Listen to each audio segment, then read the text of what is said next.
Kabanata 301. Lahat tama. Tumango si Tommy. Nang si Tommy ay naghahanap ng mekaniko habang nagmamaneho, napansin niya ang isang pulang Mercedes-Benz. Nakabuntot sa kanila. Ginoo. Chance. We have a situation. Tommy remarked as he glanced in his rearview mirror. Lumingon sa paligid upang tumingin. Nag-aalalang sinabi ni Jared. Maghanap ka ng liblib na lugar. Masyadong masikip dito sa pangunahing kalye. Mabilis na lumiko si Tommy at mabilis na tumakbo patungo sa labas ng Yerringham. At ang pulang Mercedes-Benz. Patuloy na sinundan sila ng malapitan. Nang mapagtantong sinusundan sila, namutla si Josephine. At nagsimulang manginig ang kanyang katawan. Inakbayan siya ni Jared at tiniyak. Huwag kang mag-alala, magiging maayos din ang lahat. Inihinto ni Tommy ang sasakyan nang makarating sila sa isang liblib na lugar. Kasunod nito, ang pulang Mercedes-Benz. Sa likod nila ay inipit ang preno nito at napahinto. Bumaba si Jared sa sasakyan habang nakaakbay sa takot na si Josephine. Mula sa driver's seat ng pulang Mercedes-Benz, bumaba ang isang babaeng maikli ang buhok na may magagandang katangian. Kanya, ang bilog at maliit na mukha ay ginawa siyang parang manika. Natigilan si Jared at Tommy nang makita siya.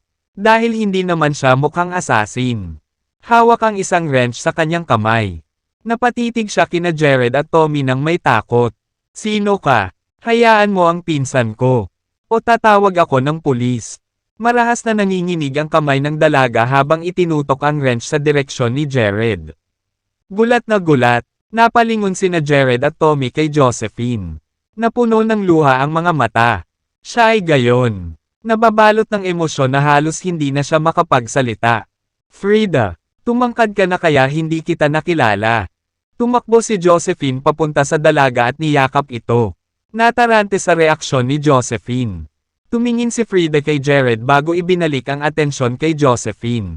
Josephine, hindi ka naman kinidnap nitong dalawa?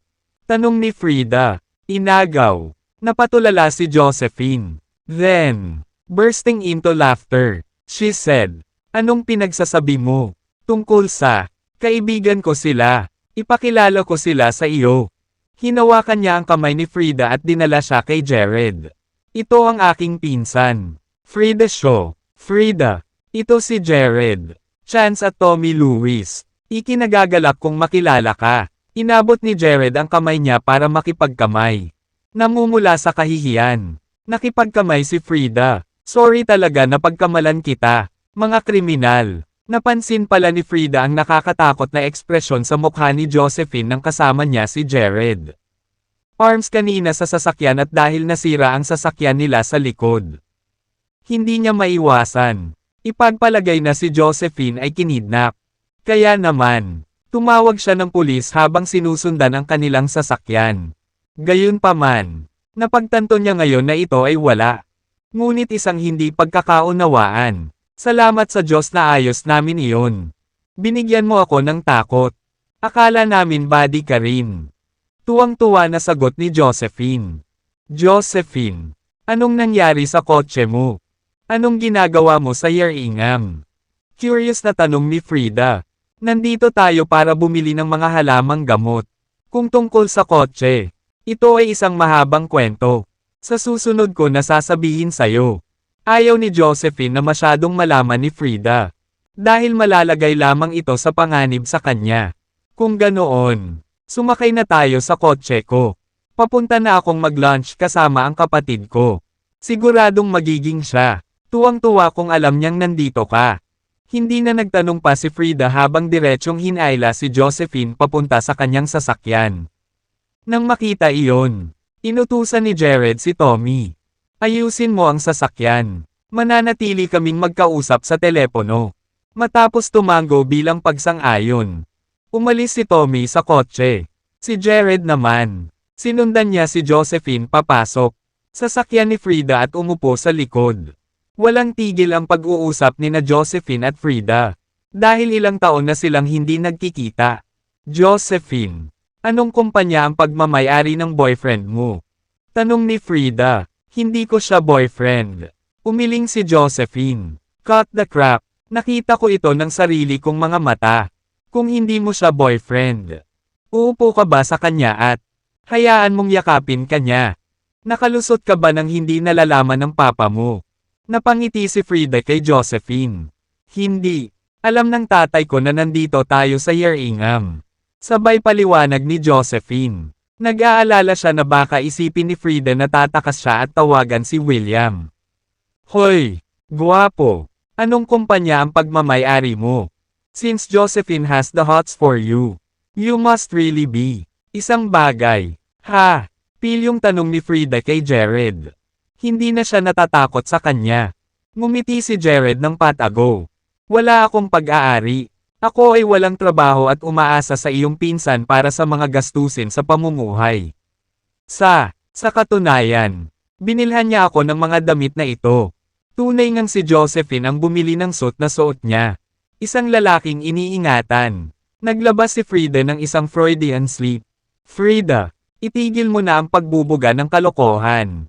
Pinandilatan siya ni Josephine bago binigyan ng apologetic look si Jared. Jared, ako, sana wag kang mag-isip. Masyadong prangka minsan ang pinsan ko.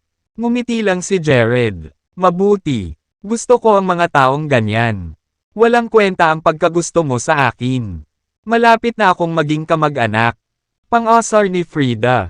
Isang awkward na tawa ang isinagot ni Jared. Kahit matalas ang dila niya at prangka.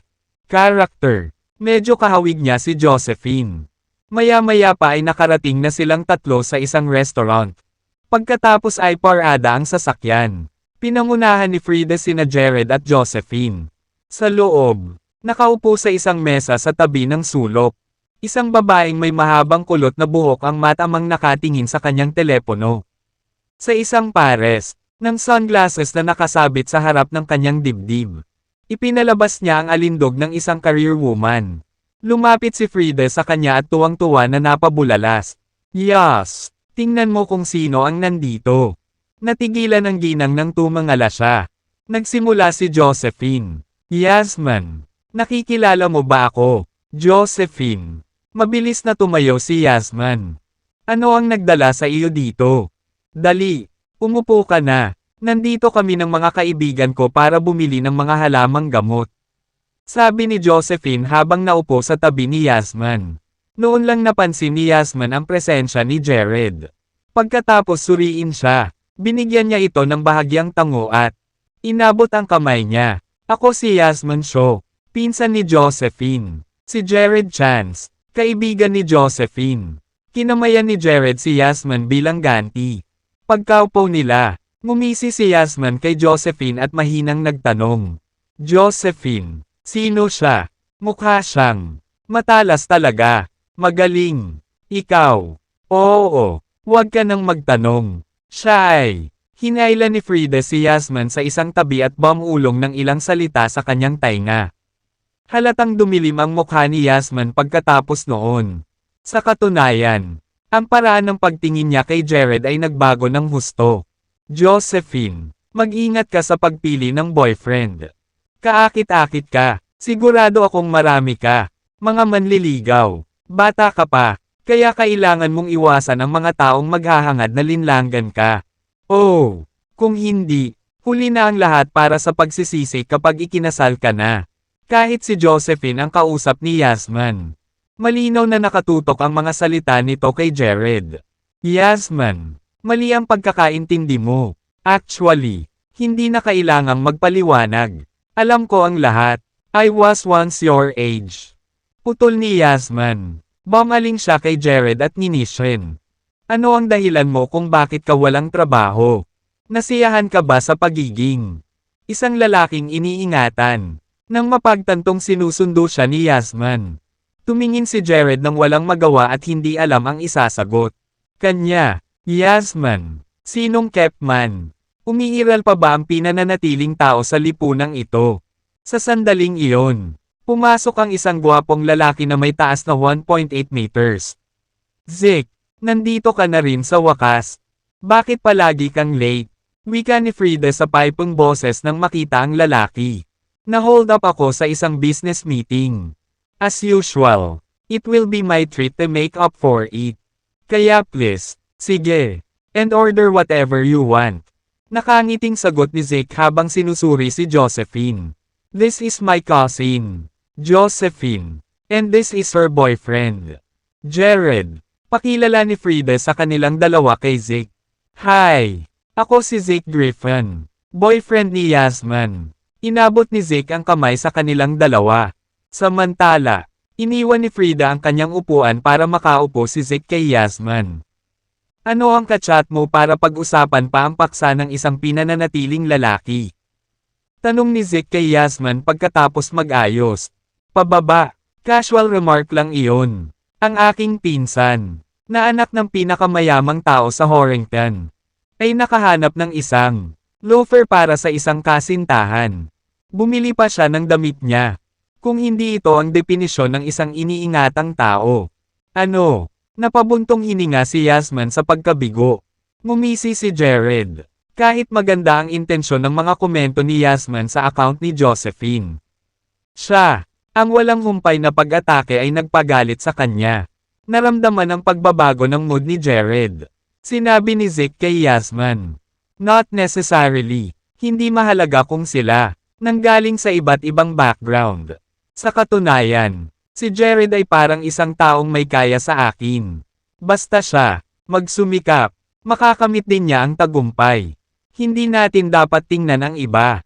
Nang matapos siya ay tumango siya ng paumanhin kay Jared. Jared, please don't mind her. Siya ay palaging. Ito diretso. Hindi talaga. Si Josephine lang ang inaalagaan niya. Unti-unting nawala ang galit ni Jared. Dahil maganda ang impresyon niya kay Zeke. Anyway, order na tayo ha. Ang pagkain na ito ay ipapakain sa akin. Kaya walang sino man sa inyo ang makipaglaban sa akin para dito. Tinawag ni Zeke ang waiter at nagsimulang mag-order. Ilang sandali pa ay napuno na ng pagkain ang mesa. Habang patuloy silang nag-uusap, natuklasan ni Jared na si Zeke pala.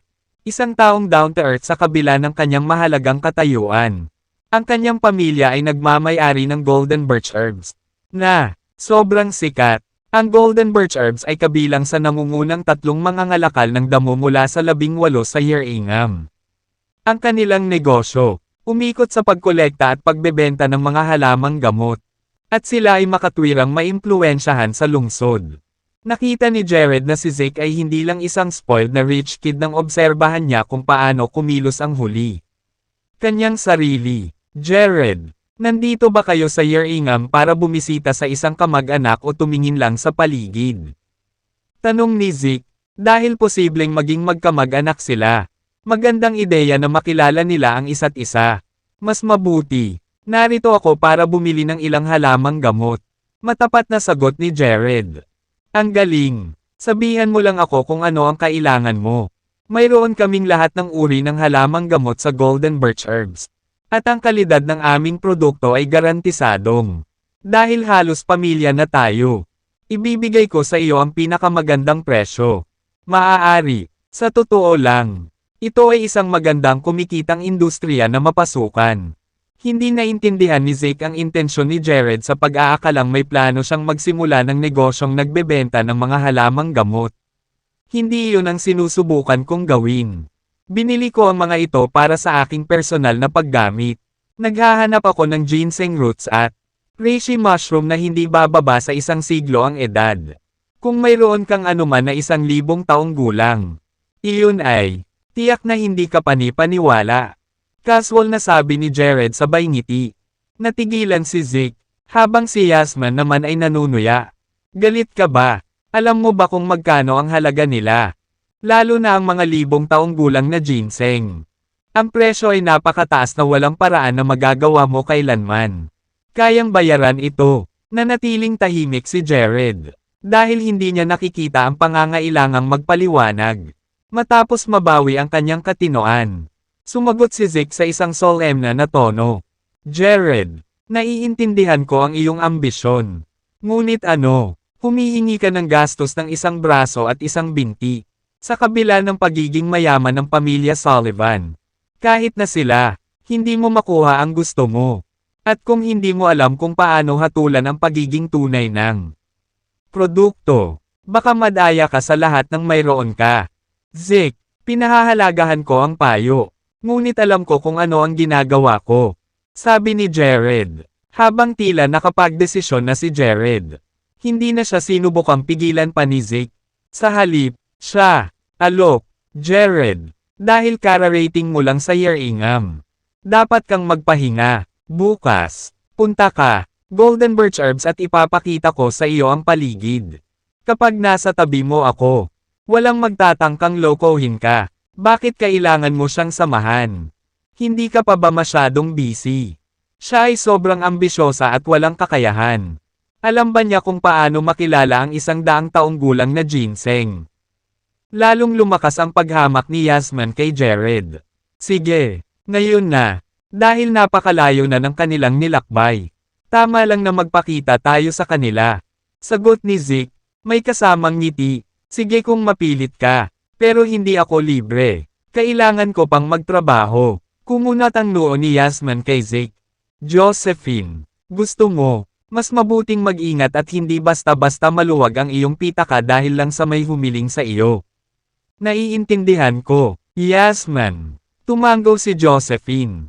Pagkatapos kumain at magpaalam, nagplano sina Jared at Josephine na maghanap ng matutuluyan. Inanyayahan ni Yasmin si Josephine na manatili sa kanya.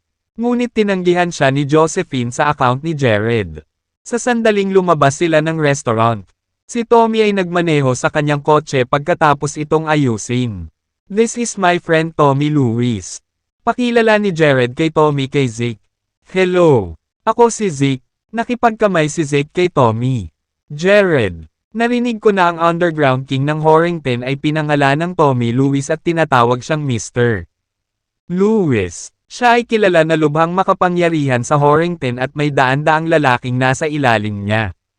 Utos. Ang iyong kaibigan dito ay kapareho ng pangalan ni Mr. Lewis. Nagtatakang komento ni Zeke. Maraming tao na may parehong pangalan. May gusto bang maging driver si Mr. Lewis para sa A? Iningatan ng tao. Ano bang iniisip mo? Ngumisi si Yasmin. The moment she heard it, Josephine wanted to explain to her cousin that Tommy was really who they pinag-uusapan. Gayunpaman, pinigilan siya ni Jared bago pa siya makapagsalita.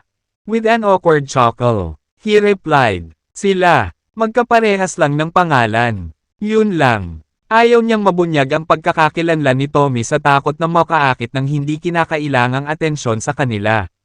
Mga galaw. Pagkatapos pumunta sa kanilang magkahiwalay na paraan mula sa restaurant, nakahanap si Jared ng isang hotel at nagpareserba ng 3 kwarto. Isa, para sa bawat isa sa kanila. Sa totoo lang, 2 kwarto lang ang gusto ni Jared para makatipid. Pero si Josephine ay tumanggi na payagan siyang gawin iyon.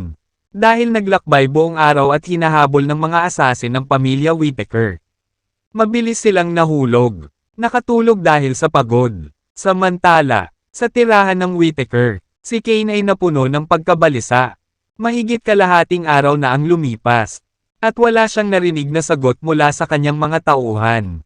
Kahit na sinubukan niyang makipag-ugnayan sa kanila, hindi rin siya makalusot, habang lalong lumalim ang ekspresyon ng mukha niya. Tumindi ang pangamba na nararamdaman ni Kane. Alam niya ang isang bagay. Hindi favorable ang nangyari sa kanyang mga tauhan dahil hindi sila maabot. Alfred. Tumawag si Kane. Ginoo. Whittaker. Pumasok ang isang payat at kuba na matanda. Siya ang dating mayordomo ng pamilya Whittaker at kapareho ng henerasyon ng ama ni Kane. Pagkatapos, nagretiro mula sa kanyang mga tungkulin ng butler dahil sa kanyang edad.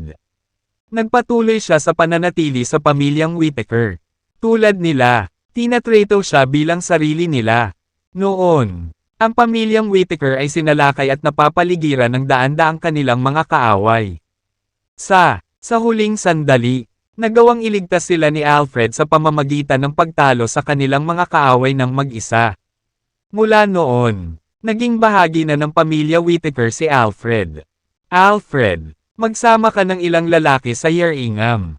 At hulihin mo ang lalaking lumpo kay Tyrion. Kung hindi mo kaya, kunin mo siya ng buhay. Dalhin mo lang patay. Kung hindi natin ito gagawin. Natatakot ako na mababa ang tingin ng pamilya Jantz. Lalo pa tayo. Ano man ang mangyari, kailangang itapon ni Kane si Jared. Kung hindi, araw-araw siyang papagalitin ng kanyang asawa at tinitingnan ng may paghamak ng pamilya Jantz. Ginoo, Whittaker, huwag kang mag-alala, ibabalik ko talaga siya sayo. Matibay na tumango si Alfred at umalis. Kinaumagahan, nang nag-aalmusal si Jared at ang iba pa sa hotel. Si Frida ang nagmaneho, para makilala sila. Josephine, nag-alala si Zeke na hindi mo alam ang daan. Kaya pinasundo ka niya. Frida, sabi, sige, kung ganoon. Tara na, Josephine, hindi ka natulog ng boyfriend mo kagabi ha. Bulong ni Frida pagkatapos umakyat. Sa kanya, ano bang pinagsasabi mo? May kanya-kanya tayong kwarto. Sinaman siya ng tingin ni Josephine. Sa pangunguna ni Frida, mabilis na nakarating si Jared at ang iba pa sa Golden Birch Herbs. Ang tindahan ay nasa sentro ng lungsod at may espasyo sa sahig na higit sa 1,000 metro kwadrado. Maliwanag. Ang Golden Birch Herbs ay isang napakahusay na negosyo. Pagpasok nila, magalang na binati ng staff si Frida. MS, Show, gusto ka ni Mr. Griffin. Alam mong hinihintay ka niya sa likod. Lahat tama. Tumango si Frida at kumaway kay Josephine. Josephine, punta tayo sa likod. Habang sinusundan ni Jared at Tommy ang mga babae mula sa likuran. Sinisiyasat nila ang buong tindahan. Kahit na ito, madaling araw pa lang. Abala na ang tindahan sa mga customer. Ang ilan ay nagpapatunay sa pagiging tunay ng mga kalakal. Habang ang iba ay nakikipagtawaran para sa mas mababang presyo. Sa pangunahing lobby, mayroong libo-libong mga halamang gamot na nakadisplay sa mga kabinet. Higit pa rito, lahat ng kanilang, ang mga pangalan at gamit ay malinaw na nilagyan ng label, na nagpakita ng profesionalismo ng Golden Birch Herbs. Sinubukan ni Jared na madama ang presensya ng anumang espiritual na enerhiya. Ngunit natanto niya na wala. Ito lamang. Nangangahulugan na walang espesyal na tungkol sa mga halamang gamot. Gayunpaman, ito ay may katuturan sa kanya. Bilang walang sino man, ay ipapakita ang kanilang mga kayamanan sa pangunahing lobby. Pagkatapos nilang tahakin ang pangunahing lobby, pumasok sila sa isang makipot na koridor bago dumating sa isang malaking bulwagan sa pabalik. Sa magkabilang gilid ng bulwagan ay may mga bodega na puno ng mga sako ng mga halamang gamot. Jared, nandito ka na pala. Nang makita si Jared at ang iba pa, nakangiting lumapit si Zeke sa kanila. Umupo ka muna. Kailangan ko aliwin ang isang bisita. Ipapakita ko sa inyo ang paligid kapag tapos na ako. Zeke, maghintay ka. Walang nagmamadali. Ngumisi si Jared. Tumango si Zeke bilang pagsang-ayon.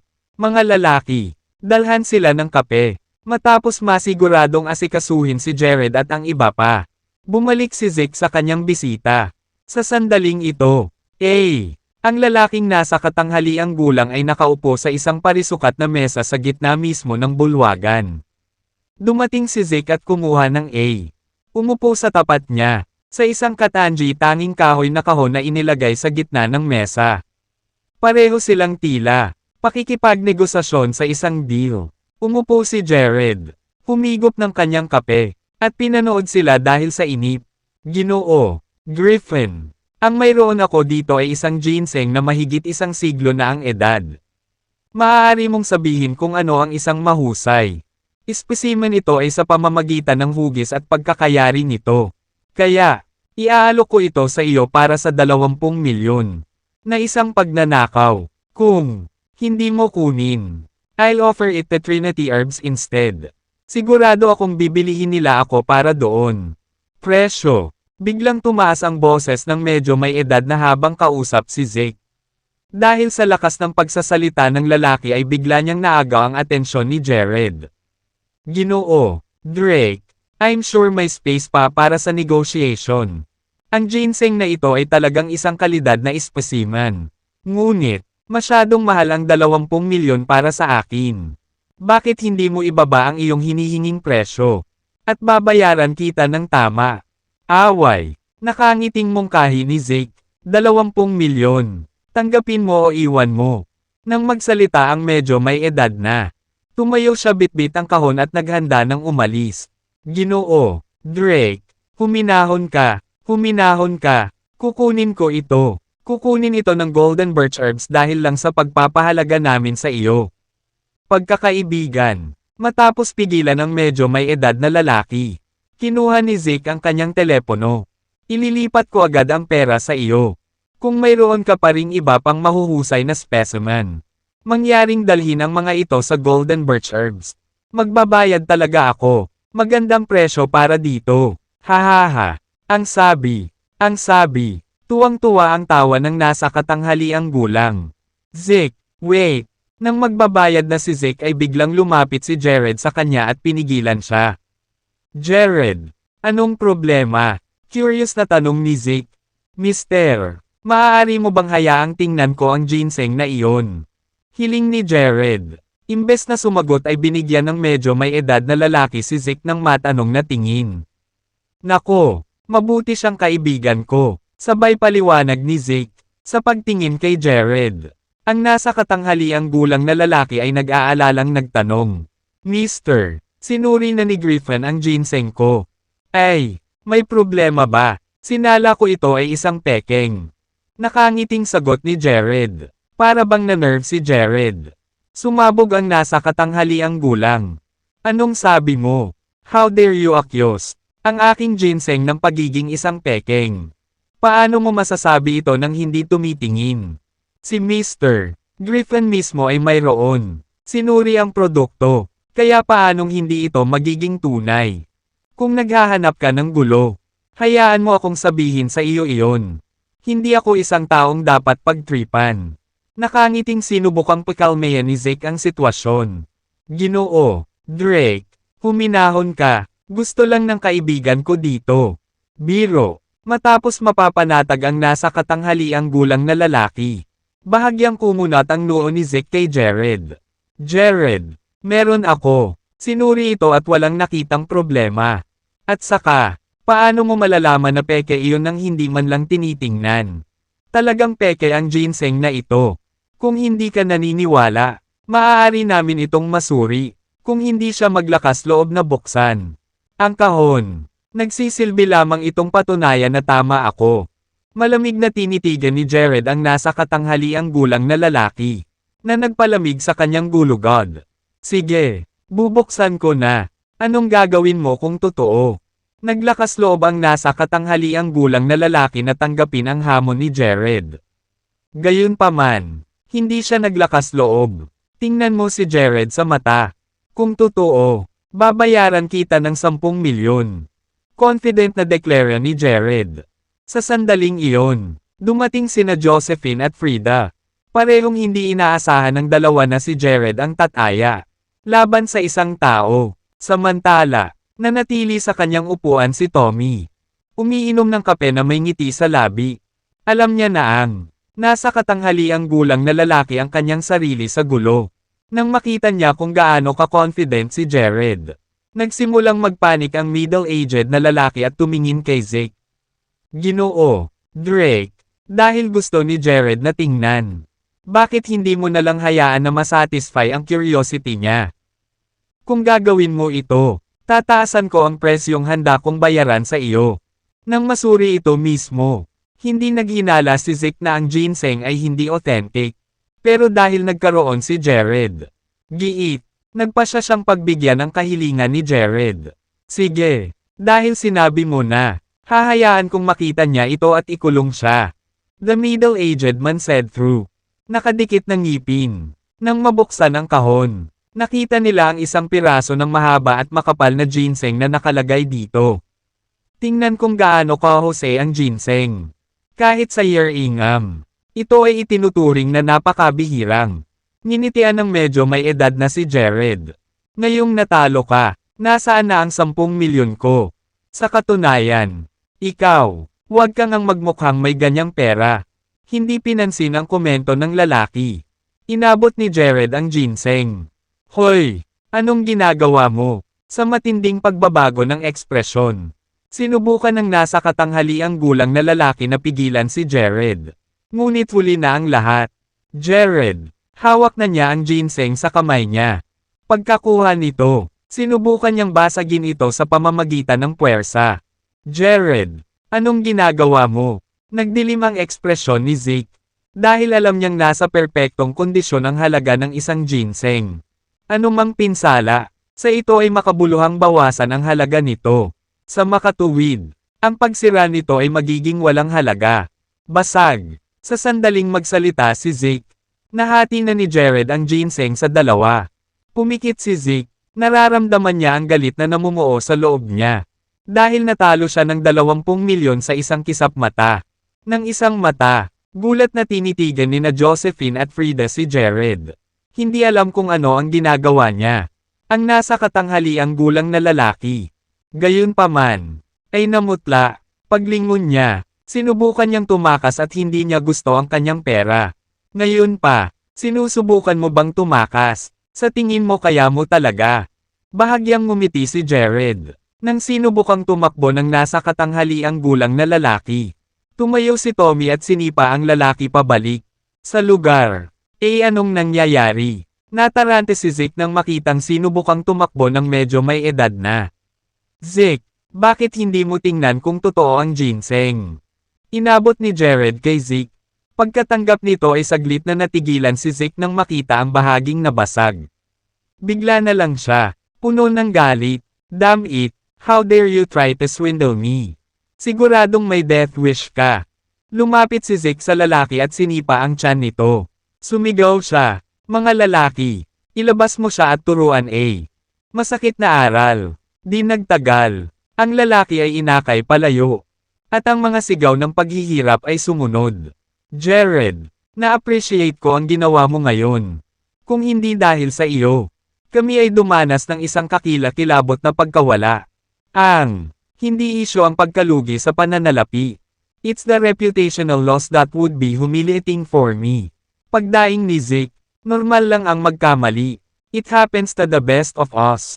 Nakangiting sagot ni Jared. Jared, paano mo nalaman na peke iyon nang hindi mo nakita? Naiintriga si Zeke. Simple lang. Napaka-sensitive ng ilong ko. Malalaman ko sa pamamagitan lamang ng pag-amoy. Si Jared ay nagsabi ng isang random na kasinungalingan. Dahil halatang hindi niya maipahayag na umaasa siya sa pakiramdam ng espiritual na enerhiya upang gawin. Kaya, kung mahigit isang siglo na ang edad ng ginseng, madali niyang makukuha ang enerhiya nito. Sa makatuwid, nang wala siyang maramdamang espiritual na enerhiya mula sa kahon, napagpasyahan niya na ang ginseng ay alinman sa ganap na peke o hindi lamang 100 taong gulang. Nakatitig kay Jared. Hindi makapaniwalang sinabi ni Zeke. Wala pa akong narinig na sino mang makapagpapatunay. Mga halamang gamot sa kanilang ilong sa buong buhay ko. Talagang naging eye-opener ang araw na ito para sa akin. Josephine, ano pang hidden talents ng boyfriend mo? May sense of smell siya na mas matalas kaysa sa aso. Nagtatakang tanong ni Frida. Pagkatapos niyang magsalita, napagtanto niyang mali ang kanyang sinabi. Pagkatapos ay inilabas niya ang kanyang dila. Jared bago ngumiti sa kanya ng paumanhin. Gumanti naman ang ngiti si Jared at hindi na lang pinansin. Dahil alam niyang hindi sinasadya ni Frida. Jared, dahil malaki ang naitulong mo sa akin ngayon. Iikot kita sa lungsod. Kung makakita ka ng anumang halamang gamot, na interesado ka, makikipag-ayos ako sa ngalan mo. Kilala ako ng bawat mangangalakal ng damo sa lungsod. Gagawin nila, siguradong magpakita ng respeto sa amin. Alok ni Zeke sabay tapik sa balikat ni Jared. With that, pumunta silang 5 sa pinakamalaking herb market ng Yerringham. Matapos maglakad ng isang ikot, naramdaman ni Jared, na bigo, dahil ang lahat ng mga halamang gamot doon ay pangkaraniwang uri. Kahit na mayroon man, higit sa 1 siglo na ang edad. Sila ay naduraj at nawala ang kanilang espiritual na enerhiya. Jared, wala ba sa market na ito na interesado ka? Tanong ni Zeke nang makita ang pagkadismaya. Ang mukha ni Jared. Tumango si Jared. Naghahanap ako ng mga dekalidad na halamang gamot na mahigit 1 siglo na ang edad. Ngunit ang mga halamang gamot na ibinebenta dito, ay mga run-of-the-mill na bagay na hindi ko kailangan. Nang marinig ang sagot ni Jared, nag-isip sandali si Zeke bago nagmungkahi. Dadalhin kita sa maraming halamang gamot. Mga mangangalakal, lahat sila ay tiyak na magkakaroon ng ilang uri ng kayamanan.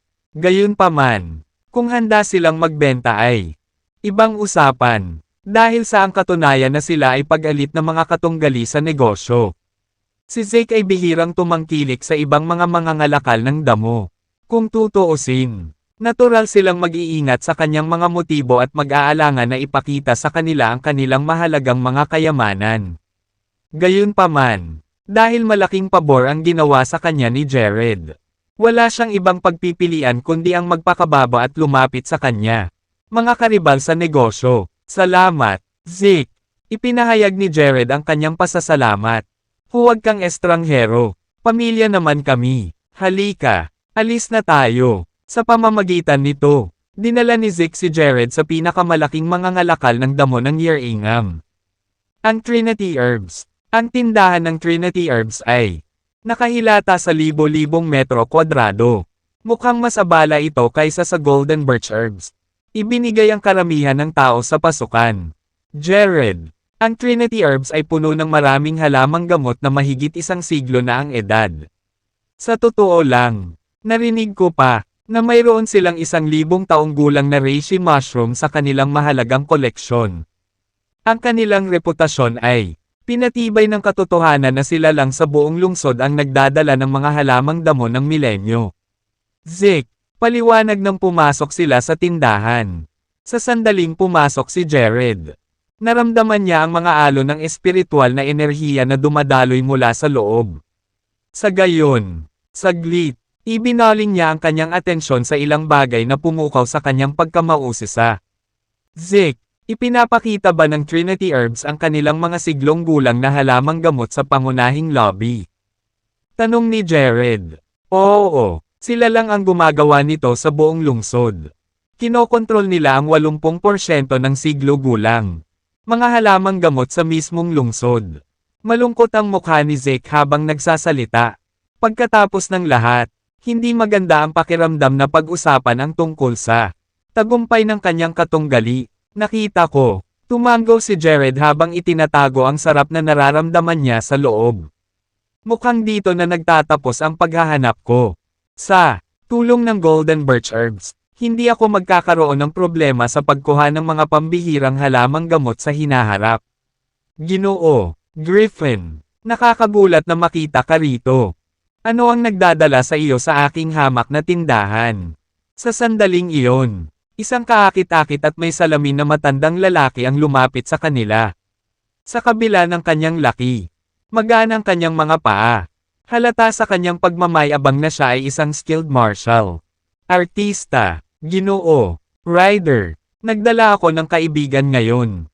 Sana hindi ako nagpapataw sa iyo. Bati ni Zeke sa matanda. Nang may paggalang, hindi naman. Halika, inuman tayo sa likod. Nakangiting inakbayan sila ni Zaire. Tumango si Zeke bilang pagsang-ayon. At sinundan ng grupo si Zaire sa likod bahay. Habang nasa daan, sinabi ni Zeke kay Jared na ang matandang lalaki ay si Zaire Ryder. Hindi siya lokal ng Yerringham. At nakarating sa lungsod sa panahon ng magulong araw nito noong bata pa siya. Matapos masangkot sa karahasan doon, nagawa niyang lumabas na may monopolyo ng herb market sa lungsod. Sa paglipas ng panahon, sumuko na siya sa kanyang marahas na pamamaraan at pinakawalan ang hawak sa monopolyo. Kasunod nito, maraming iba pang mga mangangalakal ng damo ang nagsimulang tumubo sa buong lungsod. Sa kabila noon, siya pa rin, napanatili ang kontrol sa pinakamahalagang halamang gamot. Nang makaupo na sila sa likod, diretso na si Zeke sa punto. Ginoo, Ryder, hinahanap ng kaibigan ko. Bumili ng isang batch ng century-old herbs.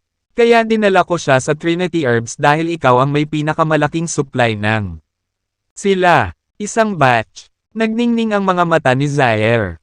Hahaha, ang ganda, Mr. Griffin. Dahil naisip mo ang Trinity Herbs. Sisiguraduhin kung makukuha mo ang hiwa mo. Sa mundo ng negosyo, ang pagkuha ng komisyon para sa pagpapakilala ng mga kliyente ay isang mahusay na tinatanggap na kasanayan. Ginoo, Ryder, salamat sa iyong alok, ngunit tinatalikuran ko ang komisyon. Close friend ko siya, lahat ako. Ang humihingi ay bigyan mo siya ng pinakamababang presyo. Sabay na sagot ni Zeke. Naiintindihan ko. Nakangiting lumingon si Zaire kay Jared at nagtanong. Ilang siglo na ang mga halamang gamot na hinahanap mo? Kalahati. Para sa binata. Lahat ng mayroon ka. Malinaw na sagot ni Jared. Sandaling natigilan si Zaire. Nakangiting sagot niya. I'm afraid that you're not aware of how much. Siglo-old herbs gastos. Binata. Ang isang item ay nagkakahalaga ng hindi bababa sa 10 milyon.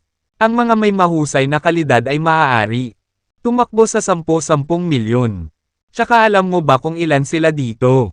Sa katunayan, alam mo ba, magkano ang meron sa Yeringam? Bangulong si Zeke sa tenga ni Jared. Jared, bumili ka muna ng konti para subukan. Sa kabila ng kung gaano sila kalakas, ito ay walang silbi kung magtatapos ka ng maraming stock. Sa pagkakataong iyon, hindi alam ni Zeke na may balak si Jared na magpapil sa kanila. Ipinagpalagay niya iyon. Si Jared ay naghahanap upang ibenta ang mga ito. Hindi pinansin ang komento ni Zeke. Tinanong ni Jared si Zaire. Mr. Ryder, narinig ko na mayroon kang 1,000 taong gulang. Reishi mushroom na siyang mahalagang kayamanan ng tindahan. Iniisip ko kung pinapayagan akong tingnan ito. Oh, interesado ka bang bumili nito? Tanong ni Zaire. Kung ito ay talagang 1,000 taong gulang na reishi mushroom. Talagang gusto ko ito anuman ang presyo. Walang alinlangan na kukunin ni Jared ang kanyang mga kamay sa reishi mushroom kung totoo ang mga sinasabi. Tulad ng gagawin nito, itaas ang kanyang lakas sa susunod na antas. Haha, higit pa sa nakikita ng mga kabataan ngayon. Mukhang tumatanda na talaga ako. Zaire, humagalpak sa tawa. Ngunit dahil ito ay isang mahalagang kayamanan ng tindahan. Hindi ko ito ibinebenta anuman ang presyo. Itago na lang natin ito sa mga halamang gamot na ilang siglo na ang edad. Sige, Mr. Ryder, pakipakita sa akin ang iyong mga paninda at pangalanan ng iyong presyo. Hindi na nagpumilit pa si Jared. Pagkatapos ng lahat, hindi niya naramdaman ang pagkakaroon ng gayong damo. Ang tanging bagay. Pakiramdam niya ay isang bahagyang mas malaking alon ng espiritual na enerhiya mula sa likod. Na nagpapahiwatig ng isang halamang gamot na ilang siglo na ang edad. Maliwanag. Ang 1,000 taong gulang na reishi na kabute na inaangkin ng Trinity Herbs na mayroon ito ay walang iba kundi isang magyabang. Tumango bilang pagsang-ayon. Pumalakpak si Zaire ng 3 beses. Agad namang may naglabas. 5 mga kahon na gawa sa kahoy na naglalaman ng mga siglong gulang na damo. Kabilang ang mga reishi mushroom at ginseng. Ang lahat ng ito ay mga siglong gulang na damo na may pinakamataas na kalidad. Binata, gusto mo bang tingnan? Zaire, itinuro ang mga kahon na gawa sa kahoy. Umiling si Jared. Hindi na kailangan. Mr. Ryder, pangalan mo lang ang presyo mo. Natuwa si Zaire sa sagot ni Jared. Sa katunayan, mahal niya ang mga walang pakundangan na kabataang nagpapanggap. Maalam kahit na walang alam. Para sa kanya, ang mga naturang customer ang pinakamadaling kunin. Bentahin ng, talagang napakagaan mong tao, dahil pinagkakatiwalaan mo ako at kaibigan ni Mr. Griffin. Iaalok ko sila, ikaw sa 20 milyon kada item. Pagkatapos ng lahat, alam ni G. Griffin ang halaga sa pamilihan ng mga siglong gulang na halamang gamot at the fact that our cost price is 20 million too. Casual na mungkahi ni Zaire habang nakapikit ang mga mata. Alam ni Jared na hindi nagsisinungaling si Zaire. Kung tutuusin, halos binili na ni Zeke ang peking siglong gulang na ginseng. 20 milyon pabalik sa Golden Birch Herbs. Jared, 20 milyon para sa mga siglong gulang na damo na may pinakamataas na kalidad ay isang makatwirang presyong babayaran. Sabi ni Zeke. Tumango si Jared bilang tugon bago nagtanong. Zeke, Paano naman ang mga century-old herbs na hindi gaanong kalidad? Ano ang presyo sa merkado para sa kanila? Mas mura ang mga iyan. Sa katunayan, ang kanilang mga presyo ay hindi bababa sa 50% na mas mababa at hindi hihigit sa halaga. 10 milyon. Ginoo. Rider. Para sa 5 item na ito. Babayaran kita ng 10 milyon para sa bawat isa sa kanila. Kahit ganon, gumagawa ka pa rin ng malinis na tubo. Sagot ni Jared. Ano? 10 milyon bawat piraso. Biglang nagtaas ng boses si Zaire. Iminumungkahi mo ba na ang aking mga halamang gamot ay ng mababang kalidad? Mukhang hindi ka naman seryosong mamimili at narito ka lang para manggulo. How dare! Inaakusahan mo ako ng pagbebenta ng mga halamang hindi gaanong kalidad nang hindi man lang tinitingnan ang mga ito. Hindi ko na kailangan tumingin sa kanila. Dapat alam mo ang kalidad ng iyong mga halamang gamot kaysa sa akin. Gayun din, ito ay mahalagang magkaroon ng integridad sa negosyo. Pagkatapos lamang ay maaari kang maging matagumpay sa mahabang panahon. Anyway, 10 milyon para sa bawat item at hindi 1 sentimo pa. Walang takot na tumingin si Jared kay Zaire. Bilang tugon, hinawakan ni Zaire ang titig ni Jared sa mabangis na katahimikan. Nang mapansin niya ang namumuong galit ni Zaire, sumingit kaagad si Zeke. Mr. Ryder, kaya ng kaibigan ko. Matukoy ang kalidad ng isang damo nang hindi tumitingin. Paano kung susuriin ko sila sa ngalan niya? Ikinaway ni Zaire ang kanyang kamay. Hindi mo naman kailangan. Nakita ko sa sarili ko kung gaano siya katalas. Sige, tatanggap ako ng 10 milyon para sa bawat item. Tumanggi si Zaire na makita ni Zeke ang mga paninda. Dahil kitang-kita niya ang kalidad nito sa isang solong. Sulyap, nang magbayad ng walang pagkaantala si Jared. Namangha si Zaire. Mayroon pa akong ilan pang siglong mga halamang gamot. Kukunin ko ang aking mga tauhan upang dalhin sila. Saktong pagsasalita niya ay sinenyasan ni Zaire ang mga tauhan niya. Pagkatapos noon ay nagpatuloy sila sa pag-inom ng kape sa likod bahay. Habang ginagawa iyon, sinimulan ni Zaire na makipag-chat kay Zeke. Ginoo, Griffin, alam mo bang may isang tao? Nagbebenta ng mga table tas sa Horrington kamakailan. Pills. Umiling si Zeke. Hindi. Ayoko. Ang mga table tas ay maaaring palakasin ang katawan at pagandahin ang habang buhay ng isang tao. Sinubukan ko ang isa sa aking sarili at nakita ko ito. Makatwirang epektibo. Ngunit nang makuha ko ang aking mga tauhan upang magsagawa ng pananaliksik tungkol dito. Hindi nila masira ang sangkap at ginagaya ang proseso ng pagmamanupaktura. Hinaing ni Zaire. Nagulat ako nang marinig ko na may isang taong napakahusay sa Horrington. Bulalas ni Zeke. Ito ay hindi isang malaking deal kung ang proseso ng pagmamanupaktura ay hindi maaaring kopyahin. Pero para hindi man lang masira, daw ng mga sangkap ay simpleng isip-boggling. Pinaplano kong bumisita sa Horrington para makilala ang ekspertong ito. Napakaganda kung ma-recruit ko siya. Puno ng pananabik ang mga mata ni Zaire. Kung makakapag-hire siya ng ganoon. Parang nakaupo lang, sa isang minahan ng ginto. Nang makita niya ang ekspresyon ng mukha ni Zaire, bahagyang ngumiti si Jared. Sabay barilin ni Tommy kay Jared. Isang sulyap habang nakangisi sa katahimikan. Ang ekspertong ito ay nasa harapan nila. Sa kasamaang palad, hindi nila ito napagtanto. Sa pagkakataong iyon, sumugod ang isa sa mga tauhan at may ibinulong sa tenga ni Zaire. Dahilan para sa kanyang mukha. Upang lumiwanag sa tuwa. Lahat tama. Maaari kang pumunta. Kinawayan ni Zaire ang kanyang kampon. In an apologetic tone, sabi niya kay Jared at Zeke, I'm sorry, but something cropped up. Ituloy natin sa hapon. Ipinapangako ko na ipapareserve ko ang pinakamahusay para sa iyo. Nang marinig iyon, si Jared at ang iba ay walang pagpipilian kundi ang umalis. Nagtataka ako kung ano ang nangyari upang maantala si Zaire sa isang napakalaking transaksyon. Sabi ni Zeke ng malakas. Naglakad sila palabas ng Trinity Herbs. Habang nagsasalita siya ay nakatanggap siya ng notification sa kanyang phone. Matapos basahin ito, napabuntong hininga siya. May 1,000 taong gulang na Snow Lotus na available sa auction. Ito ay naging isang matagal ng panahon mula nang makakita si Year Ingham ng Snow Lotus. Lalo pa ang 1,000 taong gulang na subasta. Naguguluhan si Jared sa pakikinig sa paliwanag ni Zeke.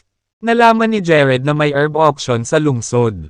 Ito ay nagkaroon ng nagsimula ng desente sa paminsan-minsang mga pambihirang halamang gamot na inilalagay sa bloke. Sa kasamaang palad, nagsimula ang mga pekeng. Gumapang habang unti-unting bumababa ang bilang ng mga tunay na bagay. Dahil dito, hindi na nagbayad si Zeke. Pansin sa auction habang humihina ang kasikatan nito.